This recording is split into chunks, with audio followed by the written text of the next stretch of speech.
મિત્રો, સ્વાગત છે આપણું આજના તાજા સમાચારમાં ગુજરાત ઇનસાઇટ્સમાં। સૌપ્રથમ સમાચાર વિશે વાત કરીએ તો એક સાથે 1000 આતંકી ધડાકાની ધમકી, ભારતીય સુરક્ષા એજન્સીઓ માટે ચિંતા વધારતા એક સમાચાર સામે આવ્યા છે।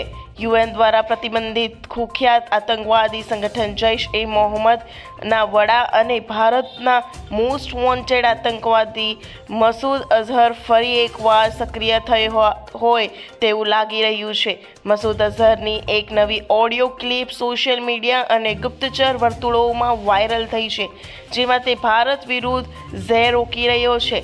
આ ઓડિયોમાં તે ખુલ્લેઆમ દાવો કરી રહ્યો છે કે તેની પાસે હજારો સંખ્યામાં આત્મઘાતી બોમ્બર એટલે કે સુસાઇડ બોમ્બર્સ તૈયાર છે, જેઓ ભારતીય સરહદમાં ઘૂસણખોરી કરવા માટે ઉતાવળા થયા છે।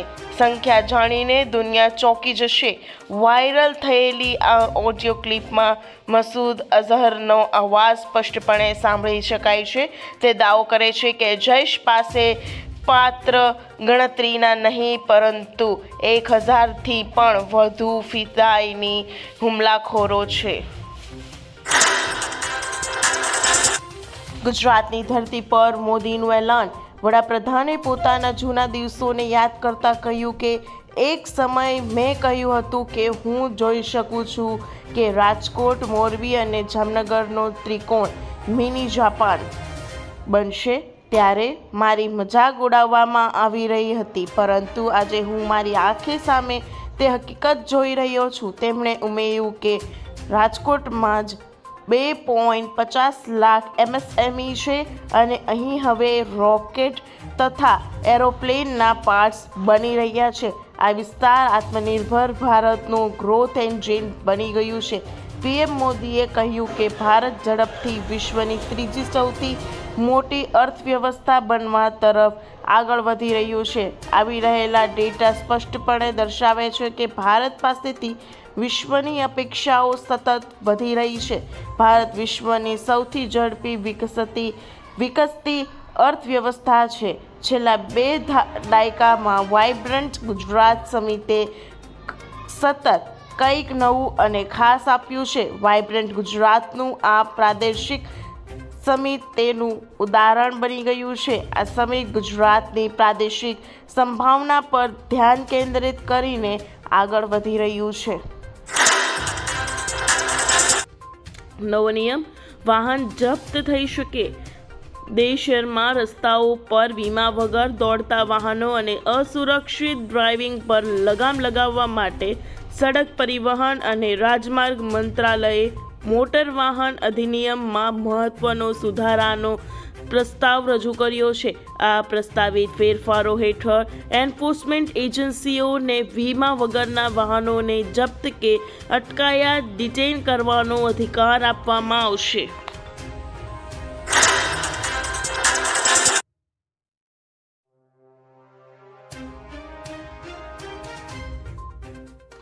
ઉત્તરાયણે પવન કે વરસાદ, વહેલી સવારે પવનની ગતિ 6 થી 7 કિમી પ્રતિ કલાક રહેશે, જ્યારે બપોરે બાદ પવનની ગતિમાં થોડી વધઘટ જોવા મળી શકે છે। 15 જાન્યુઆરીએ પણ પવનની ગતિમાં ફેરફાર રહેવાની શક્યતા છે, જેના કારણે ભારે પવન દરમિયાન પતંગબાજોને ભરપૂર ઢીલ છોડવાની તક મળશે। આ સાથે રાજ્યમાં ઠંડીને લઈને પણ અંબાલાલ પટેલે મહત્વની આગાહી કરી છે। તેમને જણાવ્યા અનુસાર 18 થી 23 જાન્યુઆરી દરમિયાન વાતાવરણમાં પલટો આવશે। 18 જાન્યુઆરીની આસપાસ પશ્ચિમી વિક્ષેપની અસર જોવા મળી શકે છે, જેના કારણે ઉત્તર અને મધ્ય ગુજરાતમાં લઘુત્તમ તાપમાનમાં ઘટાડો થવાની શક્યતા છે। ઉપરાંત ફેબ્રુઆરીની શરૂઆતમાં પણ હવામાનમાં ફેરફાર જોવા મળી શકે છે। આમ ઉત્તરાયણના દિવસે પવન અનુકૂળ રહેતા પતંગ રસિકો માટે આ વખતની ઉત્તરાયણ ખાસ યાદગાર બનવાની શક્યતા છે। શું અમેરિકાથી ડરી જશે Bharat? Trump 500% tariff impact, Bharat અમેરિકાથી શું મંગાવે છે? ટ્રેડ ઇકોનોમિક્સમાં 2024ના આંકડા મુજબ ભારતે અમેરિકા પાસેથી આશરે $39 અબજ સામાન ખરીદ્યો છે, જેમાં આપણી રોજબરોજની જીવનશૈલી સાથે જોડાયેલી ઘણી વસ્તુઓ સામેલ છે। ડ્રાય ફ્રૂટ્સ અને ફળો, ભારત કેલિફોર્નિયામાં બદામ માટેનું સૌથી મોટું બજાર છે. આ ઉપરાંત અખરોટ, પિસ્તા અને અમેરિકન સફરજનની આયાત આશરે 9,700 કરોડની થાય છે. દારૂ અને પીણા. ભારતીય મેટ્રો શહેરોમાં પ્રીમિયમ અમેરિકન વિસ્કી અને વાઇનની ભારે માંગ છે, જેનું આયાત મૂલ્ય અંદાજે 3,920 કરોડ છે. Processed food. અમેરિકન બ્રાન્ડના બટાકા, વિદેશી શાકભાજી, ચોકલેટ્સ અને નાસ્તામાં વપરાતા ઓટ્સ સિરિયલ્સ હવે ભારતીય રસોડાનો ભાગ બની ગયો છે. બજેટમાં ખેડૂતો માટેની બેઠકો શરૂ. કેન્દ્રીય નાણાં પ્રધાન નિર્મલા સીતારમણ 1 ફેબ્રુઆરીએ લોકસભામાં આ વર્ષનું કેન્દ્રીય બજેટ રજૂ કરશે. નાણાં મંત્રાલય બજેટ દરખાસ્તને અંતિમ સ્વરૂપ આપવામાં વ્યસ્ત છે. આ સંદર્ભમાં કેન્દ્રીય કૃષિ પ્રધાન શિવરાજસિંહ ચૌહાણે શુક્રવારે ગુજરાત અને પંજાબના કૃષિ પ્રધાનો સાથે કૃષિ ક્ષેત્રને લાગતા મુદ્દાઓ પર એક મહત્વપૂર્ણ સમીક્ષા બેઠક યોજી હતી. કૃષિ મંત્રાલયના જણાવ્યા અનુસાર બેઠકમાં પ્રધાનમંત્રી રાષ્ટ્રીય કૃષિ વિકાસ યોજના અને કૃષ્ણોન્નતિ યોજના સહિત અનેક મુખ્ય કેન્દ્રીય યોજનાઓના અમલીકરણ અંગે ચર્ચા કરવામાં આવી હતી. રાજ્યવાર ભૌતિક અને નાણાકીય પ્રગતિ, બાકી દરખાસ્તે અને બજેટ ઉપયોગની સ્થિતિ અંગે વિગતવાર ચર્ચા કરવામાં આવી હતી. શિવરાજસિંહ ચૌહાણે બેઠકમાં જણાવ્યું હતું કે કેન્દ્ર સરકાર દ્વારા જારી કરાયેલી ભંડોળનો ઉપયોગ સમયસર, પારદર્શક અને સુસંગત રીતે થવા જોઈએ, જેથી ખેડૂતો યોજનાઓનો મહત્તમ લાભ મેળવી શકે. જે રાજ્યો ભંડોળનો અસરકારક અને સમયસર ઉપયોગ કરે છે તેમને આગામી બજેટમાં પૂરતી અને અવિરત નાણાકીય સહાય મળશે. આ યોજના ભાગ્ય બદલશે. પીએમ મોદીએ આ પ્રસંગે લાભાર્થીઓને અભિનંદન પાઠવતા કહ્યું કે મુદ્રા યોજનાઓએ ગત એક દાયકામાં નાણાકીય સહાયનો લાભ ન મળી શકતા લોકોને આગળ વધવાની તક પૂરી પાડી છે. તેમણે ભારપૂર્વક જણાવ્યું કે આ યોજના ભારતીયોની અશક્યને શક્ય બનાવવામાં ક્ષમતાનું જીવંત ઉદાહરણ છે. આ યોજના દ્વારા નાના ઉદ્યોગ સાહસિકોને ધિરાણની સુવિધા મળે, જેનાથી તેમના વ્યવસાયોના નવું જોમ મળ્યું અને જીવનમાં સ્થિરતા આવે. તેમણે જણાવ્યું કે આ યોજનાએ લાખો લોકોના સપનાઓને હકીકતમાં બદલવામાં મદદ કરી છે અને સમાજના અવગણાયેલા વર્ગોને સશક્ત બનાવ્યા છે. હવે તમારું આધાર કાર્ડ બંધ થઈ જશે. યુઆઈડીએઆઈએ 7 વર્ષના બાળકોને આધાર કાર્ડ અંગે મહત્વપૂર્ણ ચેતવણી આપી છે. જો 5 વર્ષ પહેલાં બનેલા આધાર કાર્ડમાં બાયોમેટ્રિક માહિતી, ફિંગરપ્રિન્ટ, આંખનો સ્કેન અપડેટ નહીં કરાય તો આધાર નંબર ડીએક્ટિવ થઈ જશે. આ અપડેટ શાળાઓમાં પ્રવેશ, શિષ્યવૃત્તિ અને ડીપીટી સેવાઓમાં મુશ્કેલી ટાળવા માટે અત્યંત જરૂરી છે. અપડેટ કોઈ પણ નજીકના આધાર સેવા કેન્દ્ર પરથી મફતમાં કરાવી શકાય છે.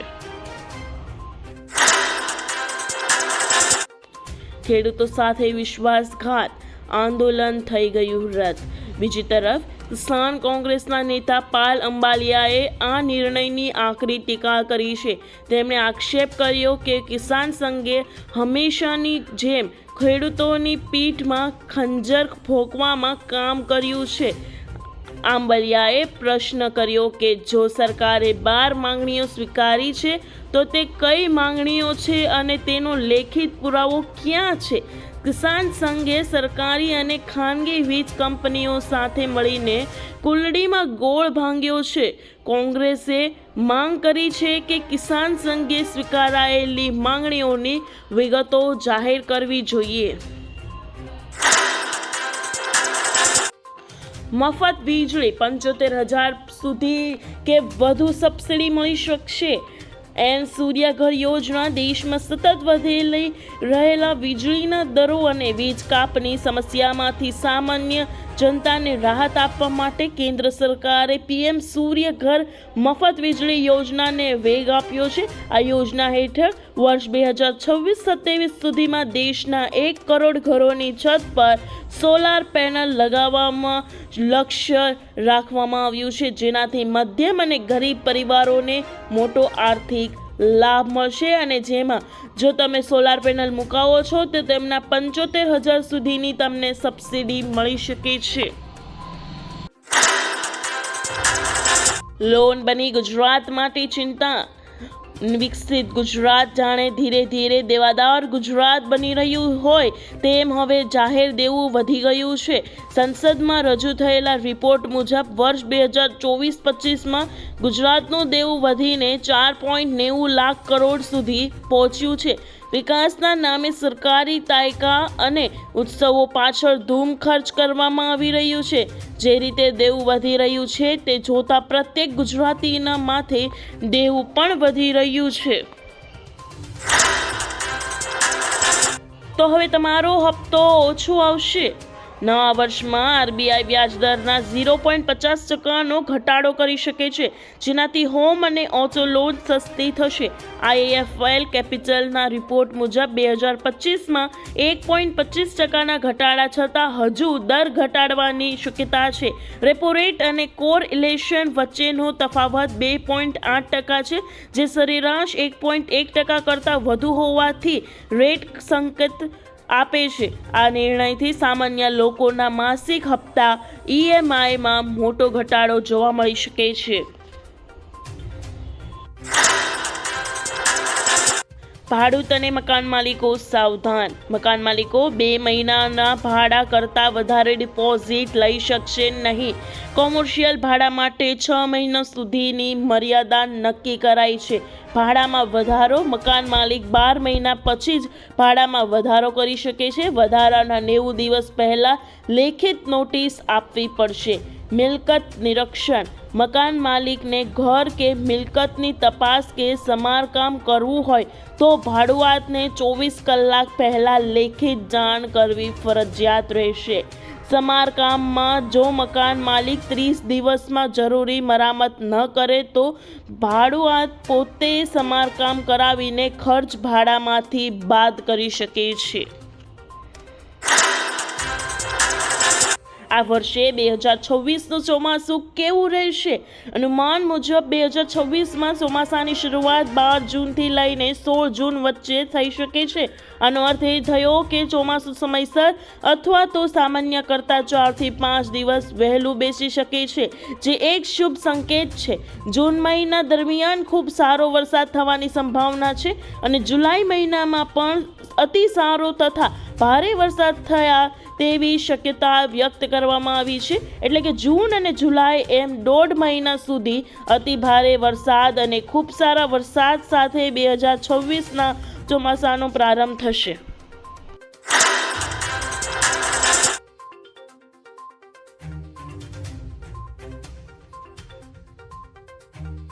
દેશની સુરક્ષાને લઈ અજીત ડોવલનું એલાન।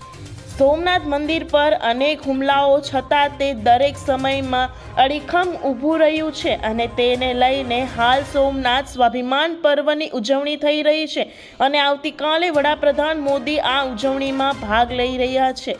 ત્યારે આજે દેશમાં રાષ્ટ્રીય સુરક્ષા સલાહકાર NSA અજીત ડોભાલે યુવાનોને સંબોધન કરતા કહ્યું હતું કે આપણી સભ્યતા વિકસિત હતી। આપણે ક્યારેય કોઈના મંદિર નથી તોડ્યા, ના તો બીજાને લૂંટ્યા કે ના તો વિદેશી દેશો પર હુમલા કર્યા, પણ આપણે આપણા મોજૂદ ખતરાને સમજવામાં વિફળ રહ્યા અને ઉદાસીન રહ્યા। અને એટલા માટે આપણને શીખ મળી છે કે સવાલ એ છે કે શું આપણે એ શીખને યાદ રાખશું? એટલે તમે જો શક્તિશાળી હશો તો આઝાદ રહેશો।